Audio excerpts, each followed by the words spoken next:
Hi everyone, this is Bhumika. Welcome or welcome back to my channel. This video is regarding IB-ACIO Grade 2 Tier 2 examination. तो जो आपका Tier 1 है अभी थोड़े दिन पहले ही हुआ है और काफ़ी हाई लेवल आया था उसका, जैसा मुझे सुनने में आ रहा है। मैंने तो नहीं दिया था ये एग्जाम, बट हाँ ये सुनने में आ रहा है कि काफ़ी हाई लेवल था। और मैं तो आप लोगों से यही रिक्वेस्ट करूंगी कि जिसके भी 50 प्लस या फिर 50 भी बन रहे हैं ना अनरिजर्व्ड कैटेगरी में, वो अपनी प्रिपरेशन स्टार्ट कर दीजिए Tier 2 के लिए, क्योंकि आपका जब रिजल्ट आएगा उसके बाद आपको बहुत ज्यादा टाइम नहीं मिलेगा। और जो भी सब्जेक्टिव एग्जाम रहता है उसमें आपको ज्यादा से ज्यादा प्रैक्टिस की जरूरत होती है। Tier 1 में पता क्या रहता है, Tier 1 में तो जैसे मान लीजिए आप और भी एग्जाम की प्रिपरेशन कर रहे हैं तो एकदम आपको आईबी के लिए पूरा टाइम आप ना भी दे कि नहीं मैं तो बस आईबी पे ही पूरा फोकस करके अपनी तैयारी करूंगा या करूंगी, तो भी आपका काम चल जाता है। बट अगर आप जैसे सीजीएल की तैयारी कर रहे हैं, किसी और चीज की तैयारी कर रहे हैं, तो उसमें अब सब्जेक्टिव वाला पार्ट नहीं है, तो ये अब आईबी में आ रहा है अलग से, तो आपको थोड़ा सा फोकस होकर इसकी तैयारी करनी ही पड़ेगी। तो आप अभी से अपनी प्रिपरेशन स्टार्ट कर दीजिए ताकि जब एग्जाम आए तो आप बहुत ज्यादा हरी में ना हो, अगर आपका हो गया सिलेक्शन तो पहली बात तो यही थी कि अपनी तैयारी स्टार्ट कर दीजिए। अब बात आती है कि एग्जाम का पैटर्न क्या है, और मैं मेरे बारे में भी बता देती हूँ। मैंने जो लास्ट IB-ACIO का एग्जाम हुआ था वो मैंने इंटरव्यू तक गई हूँ मैं उसमें, और मेरे Tier 1 में भी स्कोर अच्छा था, उस टाइम पे 70 प्लस ही था। और Tier 2 भी मेरा अच्छा हुआ था, मतलब उसमें जो कॉम्प्रीहेंशन था, प्रेसी था, और जो आपका ऐसे आता है वो भी अच्छा था, तो सब अच्छा गया था। इंटरव्यू में नहीं हो पाया, अब उसका रीज़न तो मुझे नहीं पता क्यों नहीं हो पाया, बट या इंटरव्यू में नहीं हो पाया था। अब बात आते हैं एक और चीज़ पे जो बहुत ज़्यादा इम्पॉर्टेंट है। देखिए आईबी का एग्जाम ना बहुत लोग केवल इसलिए दे देते हैं कि यार दे देते हैं, ज्वाइन थोड़ी ना करना है, थोड़ी सी टफ जॉब होती है, ज्वाइन नहीं करेंगे। और मेनली गर्ल्स का क्या रहता है कि पेरेंट्स नहीं ज्वाइन करने देंगे या फिर सराउंडिंग्स उनको अलाउ नहीं करेंगे ज्वाइन करने के लिए, तो बस एग्जाम दे देते हैं, बस सिलेक्शन ले लेते हैं। प्लीज ऐसा मत कीजिए, क्योंकि मेरे जैसे भी कुछ लोग होते हैं जिनका ना एक ड्रीम होता है आईबी रॉ इनमें जाने का कि इनको तो क्रैक करना ही है, और वो फिर रह जाते हैं उस चक्कर में। अब आपका सिलेक्शन भी हो जाएगा, आप ज्वाइन भी नहीं करोगे, और फिर वो वाले वैसे लोग रह जाएंगे जो दिल से चाहते हैं कि हम ज्वाइन करें। तो ये तो बहुत ही बड़ी मेरी रिक्वेस्ट है आप लोगों से कि जो लोग भी ऐसे एग्जाम दे रहे हैं प्लीज मत होइएगा आप Tier 2 में अपीयर।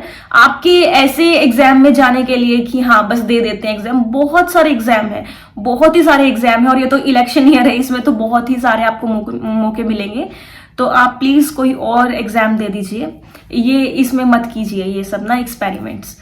तो अब हम आते हैं एग्जाम पैटर्न पे कि क्या क्या आता है उसमें। एक आपका आएगा ऐसे, एक आपका आएगा कॉम्प्रीहेंशन, एक आपका आएगा प्रेसी। कॉम्प्रीहेंशन, रीडिंग कॉम्प्रीहेंशन ये तो हो ही जाएगा, है ना, सब लोग यही सोचते हैं ये तो हो ही जाएगा, बट ऐसा नहीं है। हम नॉर्मल जब भी जैसे हमने इंग्लिश पढ़ी है मान लो क्लास 10 तक, तो जब भी कोई कॉम्प्रीहेंशन आता था हम क्या करते थे, फटाफट क्वेश्चन देखा, उससे रिलेटेड जो भी वर्ड्स थे वो ढूंढ लिए कॉम्प्रीहेंशन में, एक लाइन वहां से उठा के वहां लिखती, बस खत्म। नहीं, आईबी में ऐसा नहीं करना है, आपको प्रॉपर गाइडलाइंस फॉलो करनी है। गाइडलाइंस मतलब जो भी आपकी वर्ड लिमिट है आपको उसके अकॉर्डिंग ही लिखना है, और आपको आंसर की फ्रेमिंग इस तरीके से करनी है कि वो प्रेजेंटेबल लगे। इस तरीके से नहीं कि हाँ बस सीधा उठा के वहां से वहां लिख दिया और आपको मार्क्स मिल जाएंगे, ऐसा नहीं होगा। मुझे नहीं लगता कि आपको उसमें मार्क्स मिलेंगे। उसके बाद आता है आपका प्रेसी। प्रेसी, अच्छा प्रेसी लिखने के लिए, अब प्रेसी को ना सब लोग सोचते हैं कि समरी तो लिखनी है, एक लाइन लिखेंगे, एक लाइन छोड़ देंगे, फिर एक लाइन लिखेंगे, बन जाएगी 7-8 लाइन की समरी, वर्ड लिमिट हो जाएगा और आ जाएंगे नंबर। बट ऐसा नहीं होता है। प्रेसी में आपको क्या लिखना होता है, आपको एज ए रीडर लिखना होता है, और आपका जो प्रोटैगोनिस्ट होता है वो आपका राइटर होता है। कैसे कि राइटर ये सोच रहा था ये मतलब जो भी उसने पैराग्राफ लिखा वो लिखते हुए कि द राइटर वॉन्ट्स टू से दिस, और ऐसे ऐसे करके आपको लिखना होता है। तो वो आपको कैसे फ्रेमिंग पता चलेगी प्रेसी की, वो आपको फ्रेमिंग पता चलेगी जब आप रीडिंग ज्यादा करोगे। जब आप रीडिंग ज्यादा करोगे मतलब आप कोई भी बुक, आप कोई भी नॉवेल पढ़ सकते हो। अगर किसी और एग्जाम की तैयारी नहीं कर रहे हो तो नॉवेल पढ़ना स्टार्ट कर दीजिए, आपको पता चल जाएगा कि फ्रेमिंग कैसे करनी है। प्लस अगर खाली आप मान लो किसी और एग्जाम की तैयारी कर रहे हो, आपके पास इतना टाइम नहीं है, तो आप क्या कीजिए कि नेट पे लिखिए प्रेसी, और ना बहुत सारे पढ़ लीजिए। जैसे आपको स्टैंजा सॉरी पैराग्राफ दे रखा होगा और उसकी आपको प्रेसी नीचे लिख के दे रखी होगी, तो बहुत सारी 100-200 के आसपास आप पढ़ लीजिए एग्जाम में अपियर होने से पहले, आपको फ्रेमिंग पता चल जाएगी कि कैसे मुझे उसकी फ्रेमिंग करनी है। ऐसे वाली फ्रेमिंग नहीं चलेगी कि एक लाइन लिख दी एक छोड़ दी, एक अगली दोनों को और मतलब आपने मिक्स कर दिया और फिर ऐसे ऐसे थोड़ी सी समरी बना दी कि छोटा ही तो करके लिखना है।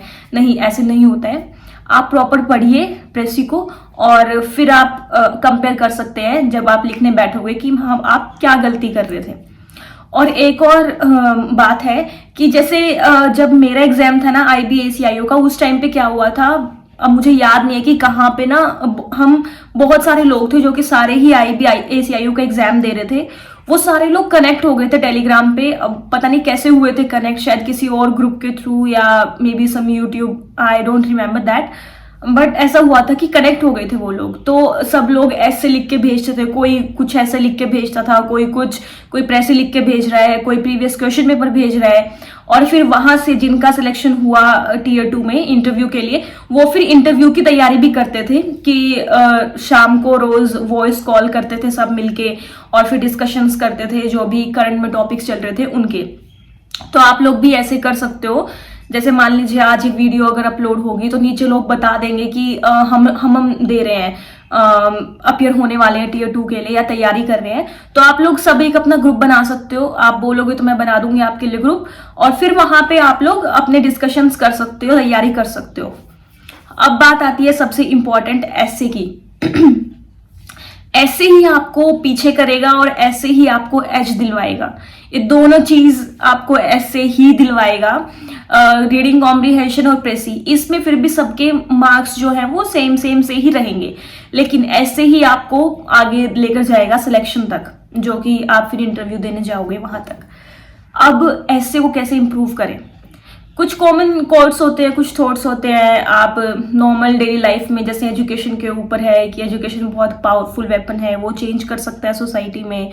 और भी बहुत सारे बहुत ही फेमस चीजें हैं, विमेन एम्पावरमेंट के लिए भी बहुत फेमस कोट्स हैं। आप वो पढ़ लीजिए और आपका हो जाएगा। सब आपको ऐसा ही बोलेंगे, लेकिन ऐसा बिल्कुल नहीं होता है। अगर मान लीजिए सारे एक ही कोट लिखेंगे तो आप वहां पे अलग कैसे हुए? ठीक है, तो आपको वही वाले कोट्स नहीं लिखने हैं जो सदियों से चलते आ रहे हैं, बुक्स में भी सेम ही है। अगर आप किसी की आंसर कॉपीज उठाकर देखें तो वहां पे भी सेम कोट्स चल रहे हैं एक टॉपिक के ऊपर। आपको वो सब नहीं करना है। मैं बताऊं अगर आपको, तो आप ना जैसे डिफरेंट न्यूज़पेपर लीजिए इंग्लिश के। मान लो आपने द हिंदू लिया, इंडियन एक्सप्रेस लिया, आप उसमें रोज का ना एक कोट आता है, ठीक है, तो आप उसको लिख लीजिए। या फिर मान लो आप इंग्लिश न्यूज़पेपर पढ़ रहे हैं, जो कि आपको पढ़ना पड़ेगा अगर आपको अच्छा ऐसे लिखना है तो, क्योंकि आप मान लीजिए कोई ऐसा ऐसे नहीं भी आया है जिसकी कोई करंट से रेलिवेंस है, तो भी आपको उसकी दिखानी पड़ेगी करंट से रेलिवेंस, कहीं ना कहीं जरूर होगी उसकी करंट से रेलिवेंस, कहीं ना कहीं तो डायरेक्ट नहीं होगी बट इनडायरेक्ट होगी। ठीक है, तो आप क्या करो कि न्यूज़पेपर में कोट्स आते हैं, न्यूज़पेपर पढ़ोगे वहां पे भी आपको कोट्स मिल जाएंगे और एडिटोरियल्स में आपको कोट्स मिल जाएंगे। वो कोट्स आप लिख लीजिए अपनी नोटबुक में और उसको ना अंडरलाइन करके हर कोट को ही लिख लीजिए कि ये कौन से टॉपिक से रिलेटेड है। तो ऐसे कर करके आप जब नए रोज नए कोट्स पढ़ोगे, मैगजीन्स में कोट्स पढ़ोगे, कोई नॉवल पढ़ रहे हो वहां पे कुछ पढ़ोगे, पूरी न्यूज़पेपर में कहीं और आपको कुछ मिलेगा वो पढ़ोगे, वो लिखोगे, तो आप वैसे ही दूसरों से अलग बन जाओगे। ठीक है, तो आपको एक तो डेली ये प्रैक्टिस फॉलो करनी है कि न्यूज़पेपर से आपको कोट उठाना है, नए कोट्स होते हैं।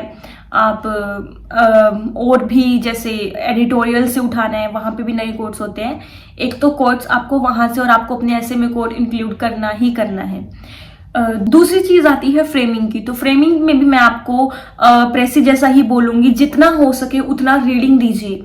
ऐसे के लिए आपको नोवेल वगैरह को रीड करने की अभी कोई जरूरत नहीं है। आप केवल कोई भी एक न्यूज़पेपर, इंग्लिश न्यूज़पेपर रीड कीजिए और उससे आपको पता चल जाएगा कि कैसे जो आर्टिकल्स आते हैं उन आर्टिकल्स की फ्रेमिंग कैसे रहती है, कि भाई वो पहले स्टार्ट करते हैं, फिर एक बॉडी होती है, फिर एक कंक्लूजन होता है।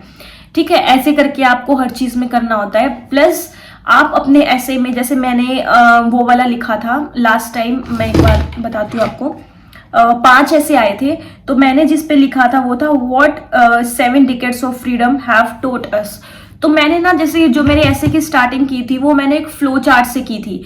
जो भी 7 डेकेड्स थे उनमें से मैंने एक एक चीज उठाई और उनको पहले मैंने एक फ्लो चार्ट में डाल दिया, सर्कल्स में डाल डाल के एक मैप बना दिया, लाइक 3 सर्कल्स और फिर 3 एंड देन फाइनल।